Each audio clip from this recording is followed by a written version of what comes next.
दुनिया में सबसे 3 ऐसे ख़तरनाक जानवर जिनकी उम्र 1 साल से 200 साल तक की होती है।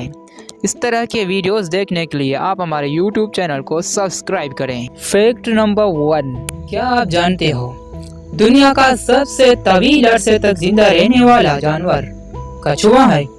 कछुआ एक ऐसा जानदार है जो किसी भी जानवर से ज्यादा जिंदा रहता है। उस जानवर की औसत उम्र 150 से 200 साल तक होती है।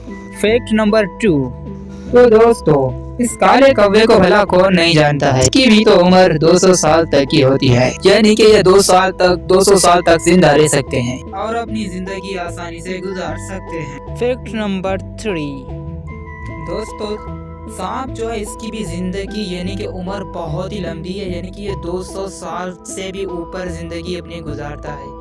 इसकी 200 साल से उम्र भी ज़्यादा है। उम्मीद करता हूँ कि आप दोस्तों को मेरी ये वीडियो पसंद आई होगी। जाते जाते लाइक सब्सक्राइब चैनल को कर दीजिएगा और बेल के आइकन को ऑल नोटिफिकेशन पे क्लिक कर, ताकि इस तरह की नोटिफिकेशन आप दोस्तों को मिलती रहे। मिलते हैं नेक्स्ट वीडियो में, तब तक के लिए अल्लाह हाफिज़।